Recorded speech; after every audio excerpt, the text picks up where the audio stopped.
Olá, bem-vinda à Luterana Floripa. Que bom que você reservou alguns minutos do seu dia para estar com Deus e ouvir da sua palavra. Nós realizamos este culto em nome do Pai, do Filho e do Espírito Santo. Cada um de nós, na sua casa, no seu tempo, nós buscando a Deus em oração a partir da palavra, a palavra de Deus que é fonte de vida e que nos orienta na nossa jornada. Você que está participando da transmissão aqui ao vivo pelo YouTube, envie seus comentários no chat, compartilhe algum aspecto da sua vida, comente a mensagem de hoje, compartilhe o link com outras pessoas. Você também pode compartilhar seus motivos de oração, que serão encaminhados ao grupo de oração aqui da comunidade. Nós estamos refletindo nesse início de 2024 sobre orações que podem nos inspirar em nossa jornada neste ano. Na semana passada, nós refletimos sobre uma oração que foi feita em um momento de desespero, uma oração de esperança diante de uma situação que parecia insolúvel. Você pode assistir aqui no canal da Luterana Floripa. Hoje nós vamos refletir sobre uma oração bastante inusitada, mas ao mesmo tempo bastante comum, eu diria. Uma oração impensada. Provérbios capítulo 3, no versículo 5 a 6, diz assim: confie no Senhor de todo o seu coração e não se apoie em seu próprio entendimento. Reconhece o Senhor em todos os seus caminhos e Ele endireitará as suas veredas. Confiar no Senhor é caminhar na orientação da sua palavra revelada nas Escrituras Sagradas. O texto de Provérbios adverte que não devemos confiar exclusivamente em nosso próprio entendimento, mas que nós devemos usar o nosso entendimento para reconhecer, ou seja, se submeter a Deus e à sua vontade. O quanto você tem se submetido à vontade de Deus? O quanto você tem buscado o entendimento do que Deus quer e não apenas satisfazer os desejos do teu coração? Quero convidar você a me acompanhar em uma oração. Senhor, muitas vezes nós buscamos realizar as nossas vontades, os nossos desejos. Eu sei, Senhor, que não tem nada de errado nisso. O problema, Senhor, é que nós colocamos as nossas vontades acima da Tua vontade.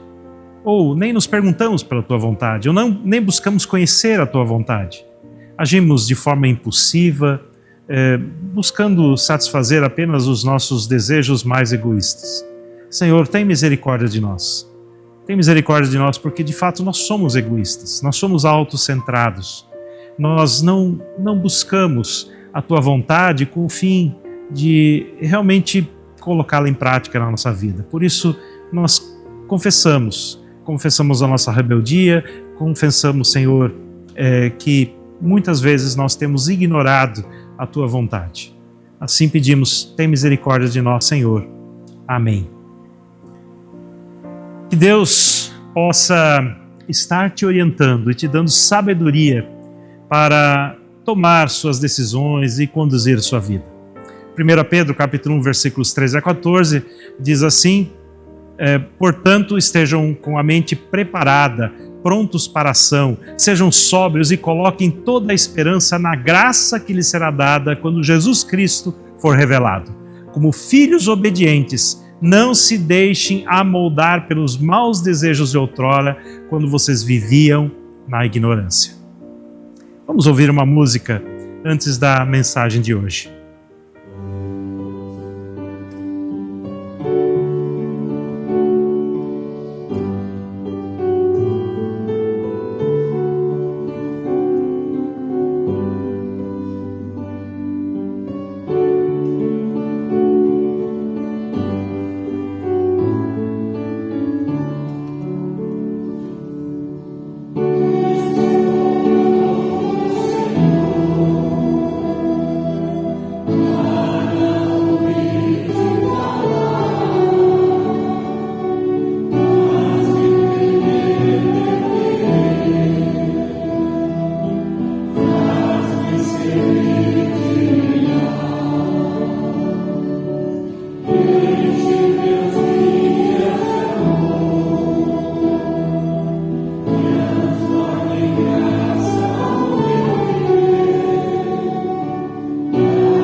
Você já fez algo do qual você se arrependeu depois? Algo que você fez de forma impulsiva e sem medir as consequências das suas ações? Uma promessa que você não foi capaz de cumprir ou que trouxe consequências com as quais você não tinha condições de arcar com as responsabilidades decorrentes? Você se esforça para cumprir as suas promessas ou você simplesmente ignora o que você promete para as pessoas? Seja sua família ou outras pessoas com quem você nem tenha um vínculo afetivo tão significativo. Hoje nós vamos olhar para a história de Jefté, um líder muito importante na história do povo judeu, que inclusive está listado entre os heróis da fé no livro de Hebreus, no capítulo 11, mas que fez uma oração cujas consequências foram bem difíceis para ele. Então acompanhe comigo a leitura de Juízes capítulo 11, os versículos 29 a 31.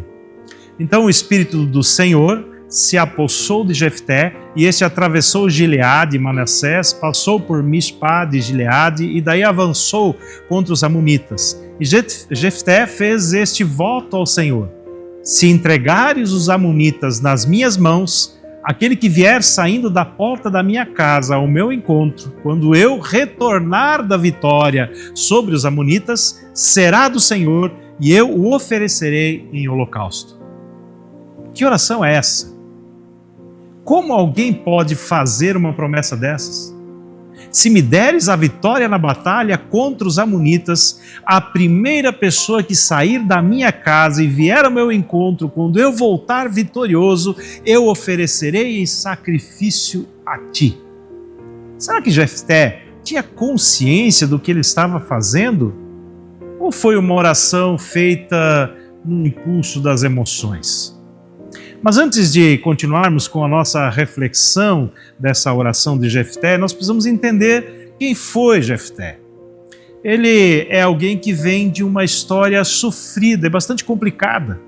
Ele é filho de Gileade, de uma prostituta cujo nome não é mencionado. E por ser um filho bastardo, os seus meio-irmãos, quando ficaram adultos, o expulsaram de casa, dizendo que ele não tinha direito à herança da família. Então ele foge para Tobi e se torna um líder de vadios, segundo Juízes capítulo 11. Bem, Tobi era um lugar de fronteira onde homens como Jefté podiam viver quando eram rejeitados pela sociedade. O texto diz que outros homens levianos se ajuntaram com ele e o seguiam. Ou seja, Jefté monta um bando de homens que viviam às margens da sociedade judaica e os liderava. Algo muito semelhante fez Davi, 300 anos depois, na mesma região, quando ele fugia de Saul, conforme o relato de 1 Samuel, capítulo 22, os versículos 1 e 2, onde ele reúne 400 homens que também são chamados de vadios, que eram pessoas que estavam devendo, pessoas que tinham algum problema, né, com a sociedade. É muito interessante essa relação nesse mesmo lugar. Bom, Jefté e seus companheiros eram considerados então levianos, ou seja, eles eram selvagens, perigosos, em contraste com os respeitáveis membros da sociedade. Mas ele, ao longo do tempo, mostra ser um homem valoroso, um guerreiro valente, um líder nato. Ele se torna um líder tão notável e tão bom naquilo que ele faz, que quando a coisa aperta para o povo que o rejeitou, os líderes de Gileade o procuram e dizem mais ou menos assim para ele: olha, nós precisamos de uma pessoa como você. Então ele é convidado pelos líderes de Gileade para liderar o povo na guerra contra os amonitas. Os mesmos líderes que endossaram o seu exílio agora o chamam para ser o seu libertador. E a resposta de Jefté é muito clara: bem, vocês não me odiavam e não me expulsaram da casa do meu pai? Por que me procuram agora quando estão em dificuldades? Os líderes de Gileade então prometeram dar a Jefté o papel de líder sobre todo o povo de Gileade, dizendo: venha combater conosco os amonitas e você será o chefe de todos os que vivem em Gileade. Então, nesse momento, é que Jefté mostra ser um grande homem de Deus, uma pessoa que realmente temia Deus. A resposta aos líderes de Gileade foi: se vocês me levarem de volta para combater os amonitas e o Senhor os entregar a mim, então eu serei o chefe de vocês. Ou seja, isso vai acontecer se o Senhor quiser, se Deus permitir. Bom, Jefté simplesmente poderia se aproveitar da situação e se vingar daqueles que o desprezaram. Mas a resposta dele foi: se o Senhor entregar, eu serei o chefe de vocês. Ou seja, se o Senhor quiser, isso vai acontecer. Então, nesse momento, ele não é impulsivo, ele não é reativo, mas ele é muito consciente da direção e da vontade de Deus. Jefté não foi um mero oportunista. Ele recebeu o poder de Deus para liderar os gileaditas na vitória contra os seus opressores, e faz isso sob a orientação de Deus. E aí Jefté então derrota os amonitas, mas durante a batalha ele faz esse voto no qual ele promete sacrificar a primeira pessoa que saísse da sua casa quando ele voltasse vitorioso da batalha. E quem é que sai ao seu encontro quando ele volta vitorioso da batalha? Sua filha, sua única filha. E essa história aí gera um desconforto muito grande. Como é que Jefté faz algo que Deus não pede, que não agrada a Deus, algo que Deus na verdade abomina? A orientação em Deuteronômio capítulo 32, versículo 17 é que Deus não deveria ser adorado com sacrifícios humanos.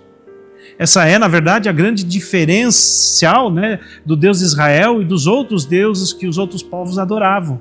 Porque os outros povos, né, a adoração sempre envolvia sacrifícios humanos. Mas Deus diz claramente que isso não deveria acontecer no povo de Israel. Por outro lado, Jefté está incluído na lista dos heróis da fé em Hebreus capítulo 11. Como que alguém incluído na lista dos heróis da fé faz uma promessa dessas? E outro detalhe ainda bem mais importante, o versículo 29 diz que o Espírito do Senhor veio sobre Jefté.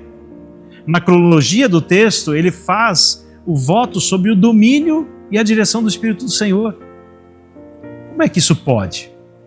Bem, há várias interpretações para esse texto, mas aqui me convence mais e que faz mais sentido para mim é que Jefté não prometeu matar a sua filha. Ele não estava falando de um sacrifício humano, mas ele, na verdade, ele prometeu, aliás, dedicar a sua filha em serviço a Deus, o que envolvia o desafio da sua virgindade perpétua. É o que diz o versículo 39 do capítulo 11 de Juízes.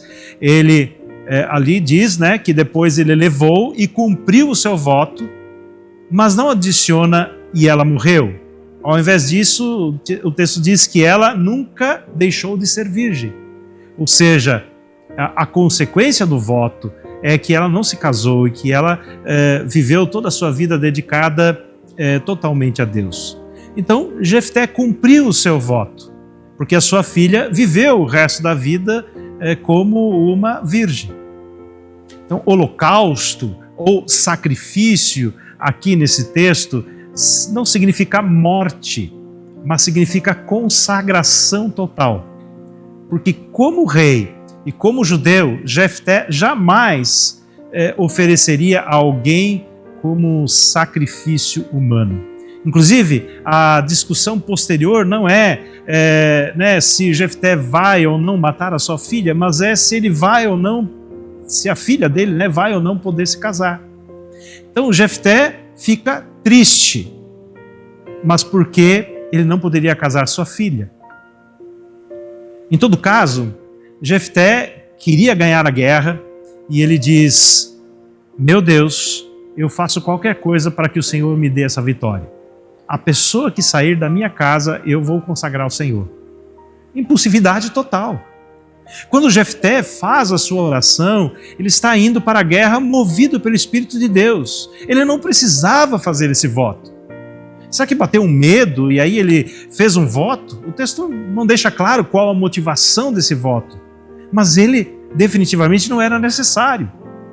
Se você estivesse vivendo uma situação difícil, uma situação de calamidade, você faria um voto que comprometesse de alguma forma a sua família?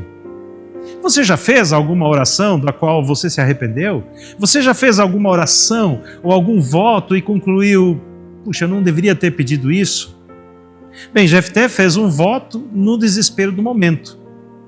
Como é que ele faz isso? Da mesma forma que nós fazemos. Se eu fechar esse negócio, eu vou dar metade para Deus. Mas depois descobre que a metade é bastante.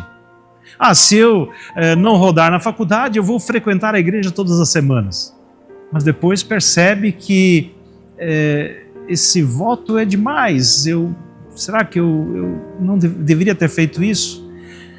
Bem, Jefté sabia o que era um voto a Deus. Ele sabia da seriedade disso. Ele sabia o que estava fazendo, mas talvez movido pela pressão, talvez movido pela ansiedade, ele perdeu o controle. Nós encontramos outros votos feitos a Deus na Bíblia. Talvez um dos mais conhecidos seja o voto de Ana com relação a Samuel, onde ela dizia: olha, se o Senhor me der um filho, eu o consagrarei a Deus. E ela faz esse voto e cumpre o voto. A diferença do voto de Ana com o voto de Jefté é que depois do desmame, Ana leva o seu filho Samuel para servir no templo junto com o sacerdote Eli, mas ela vive muito bem com isso. Jefté, ao ver a sua filha vindo ao seu encontro, ele entra em desespero, porque na verdade não era isso que ele queria. Não era isso que ele pensava. Talvez ele pensou: vai sair um servo, ou vai sair um empregado, um cunhado, ou talvez vai sair a minha sogra. Sei lá, ele imaginou que pudesse ser qualquer pessoa, menos a sua única filha. Eram muitas pessoas que viviam numa casa naquele tempo, então ele esperava qualquer um, menos a sua filha. Mas quando ele vê que é a filha, ele rasga as suas vestes, que é um sinal de tristeza. Ele grita, ele se desespera. O que eu fiz? Que promessa foi essa? Que voto foi esse que eu fiz? Mas apesar de ser uma oração impensada, ele cumpre o voto, inclusive com a anuência da sua filha, sobre a orientação da própria palavra de Deus, que lá em Eclesiastes, no capítulo 5, os versículos 4 a 7, diz assim: quando a Deus fizeres algum voto, não tardes em cumpri-lo, porque não se agrada de tolos. O que votares, paga. Melhor é que não votes, do que votares e não cumprires. Não consintas que a tua boca faça pecar a tua carne, nem digas diante do anjo que foi erro. Por que razão se iraria Deus contra a tua voz e destruiria a obra das tuas mãos? Porque como na multidão dos sonhos há vaidades, assim também nas muitas palavras, mas tu teme a Deus. Duas coisas importantes que nós podemos aprender dessa história. Primeiro, não são apenas as pessoas que estão distantes de Deus que fazem votos impensados, mas também pessoas que temem a Deus, que procuram andar em obediência a Ele e sob a direção do Espírito de Deus, acabam sendo impulsivas, inconsequentes em suas promessas, pelas mais variadas motivações. Então, cuidado quando você olha para essa história e começa a julgar. Pensa um pouquinho, às vezes que você também fez votos impensados, promessas em busca de algum benefício. Em segundo lugar, os votos não são necessários. Deus não exige de nós que nós façamos algum voto ou promessa para conseguirmos aquilo que nós desejamos. Deus é um Deus de graça, um Deus de amor. Só o que nós precisamos fazer é pedir e descansar no cuidado e na direção de Deus. O problema é que não conseguimos abrir mão dos nossos desejos, como diz o versículo 7 de Eclesiastes 5. Como na multidão de sonhos há vaidade, e assim nas muitas palavras. Mas você teme a Deus. É só isso, tema a Deus. Então, toda vez que nós fazemos uma promessa com o objetivo de conseguir em troca algo que desejamos, menosprezamos a graça de Deus. Confiamos mais nas nossas obras do que daquilo que Deus faz e daquilo que Deus pode fazer. Então, a minha oração, o meu desafio, é que Deus possa nos conduzir em sua sabedoria e cuidado, e que nós possamos confiar nele, confiar na sua condução, naquilo que ele diz. Vamos orar? Obrigado, Senhor. Obrigado por essa história que revela esse conflito, que revela esse mau procedimento, que revela essa inconstância na vida de um líder tão importante na história de Israel, mas que também nos mostra que a tua graça é soberana. Perdão se às vezes, Senhor, nós queremos de alguma forma exigir, de alguma forma fazer com que o Senhor realize os nossos desejos através de votos, de promessas feitas no impulso. Senhor, tem misericórdia de nós, que nós de fato possamos confiar mais na tua graça e na tua direção. Em nome de Jesus. Amém. Compartilho com você ainda 2 avisos. O primeiro é sobre o encontrão de carnaval lá em Alfredo Wagner, no Parque de Exposições de Alfredo Wagner, nos dias 9 a 12 de fevereiro. Você pode fazer a sua inscrição através do link que está sendo divulgado nas redes sociais, e se você não tem acesso, entre em contato com o WhatsApp da Luterana Floripa, onde você pode fazer a sua inscrição. Especialmente os dias 10 e 11, no sábado e no domingo, vai ter uma programação, culto de manhã, à noite, programação à tarde, para jovens, crianças e adultos. Então, participe do encontrão de carnaval.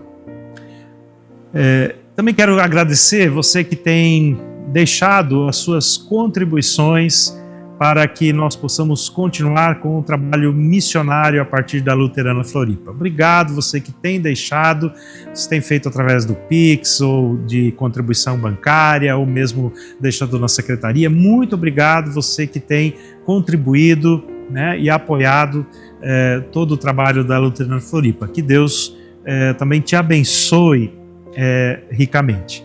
E se você precisar de alguma informação, qualquer que seja, entre em contato com a gente através do nosso WhatsApp. Nós vamos ter muito prazer em te atender, poder conversar com você. Entre em contato conosco, nós vamos ter muita alegria em poder te atender. Que o Senhor te abençoe e te guarde, que o Senhor faça resplandecer o seu rosto sobre ti e tenha misericórdia de ti. Que o Senhor sobre ti levante o seu rosto e que Ele assim te dê a paz. Vá assim na paz e na bênção do Senhor. Um bom dia, uma boa semana.